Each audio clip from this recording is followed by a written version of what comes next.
ಹಿಂಗೆ ಫೋಲ್ಡ್ ಮಾಡಕ್ಕೆ ಆಗ್ತಾ ಇಲ್ಲ ಅದಕ್ಕೆ. ಇವಾಗ ಆರಾಮಾಗಿ ಮಾಡ್ತಾ ಇದ್ದು, ನಿನ್ನೆಯಿಂದ ಮಾಡ್ತಾ ಇದ್ದೀನಿ. ಆರಾಮಾಗಿ ಕುತ್ಕೊಳ್ಳೋದೆಲ್ಲ ಮಾಡಿ, ಆರಾಮಾಗಿ ಕೆಳಗಡೆ ಕುತ್ಕೊಳ್ಳೋದೆಲ್ಲ ಮಾಡಿ. ಯಾಕಂದ್ರೆ ಆರ್ಥರೈಟಿಸ್ ಏನಿಲ್ಲ, ಬೋನ್ ಗಟ್ಟಿ ಹಾಕಿ. ಇನ್ನೊಂದು ಎಕ್ಸರ್ಸೈಸ್ ಹೇಳ್ಕೊಡ್ತೀನಿ, ಅರ್ಧ ಕುತ್ಕೊಂಡಿರೋದು ಒಂದು 50 to 100 ಟೈಮ್ಸ್ ಮಾಡಿ ಡೈಲಿ. ಒಂದ್ಸರಿ ಮಾಡ್ಬಿಟ್ಟು ಅಲ್ಲಿ ತೋರಿಸ್ತೀನಿ. ಪಥ್ಯದಲ್ಲಿ ಏನ್ ಮಾಡ್ತಿದ್ರಿ? ಫುಲ್ ಕಾಫಿ ಟೀ ಎಲ್ಲ ಬಿಟ್ಬಿಟ್ಟಿದ್ದೀನಿ. ಇಲ್ಲಿ ಬಂದ ತಕ್ಷಣ ಬಿಟ್ರಾ? ಓಕೆ. ಬರೋಕ್ ಮುಂಚೆನೆ ನಾನು ಮೊಬೈಲ್ ಅಲ್ಲಿ ನೋಡಿ ಆಲ್ರೆಡಿ ಇದೆ ಕುತ್ಕೊಳ್ಳೋದು ಇದೆ.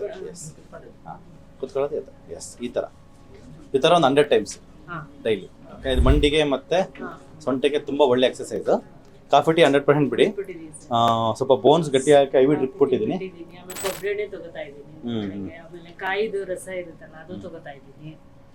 ಚೆನ್ನಾಗಿದೆ, ನನ್ಗೇನೋ ಇದಾಗಿದೆ. ಇನ್ನೂ ಚೆನ್ನಾಗುತ್ತೆ ಮೇಡಮ್. ಏನೇನ್ ಇನ್ನು ಬೇರೆ ಬೆನಿಫಿಟ್ ಏನೇನಾಗಿದೆ?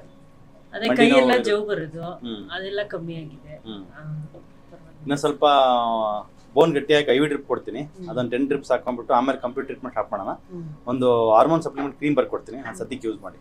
ಪ್ರದರ್ಶನ ಕ್ರೀಮ್ ಇಲ್ಲಿಗೆ ಹಾಕೊಂಡ್ಬಿಟ್ಟು ಈ ತರ ಮಾಡ್ಬಿಟ್ಟು 4 ಅವರ್ ಬೆಚ್ಕೊಂಡು ತರ ಬಿಟ್ಬಿಡೋದು ಡೈಲಿ ನೈಟು.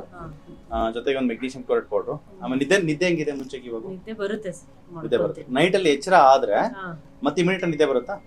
ವಾಶ್ರೂಮ್ ಹೋಗಕ್ಕೆ ಎದ್ದಿರ್ತೀರಾ? ಬಂದ ತಕ್ಷಣ ಮಲ್ಕೊಂಡ ತಕ್ಷಣ ನಿದ್ದೆ ಬರುತ್ತೆ. ಸ್ವಲ್ಪ ಕರೆಕ್ಷನ್ ಮಾಡ್ಕೊಳ್ಳೋಣ. ಇನ್ನೊಂದು 1.5 to 2 months ಒಳಗೆ ಕಂಪ್ಲೀಟ್ ಟ್ರೀಟ್ಮೆಂಟ್ ಮುಗಿಸ್ಕೊಂಡು ಆಮೇಲೆ ಸರಿ.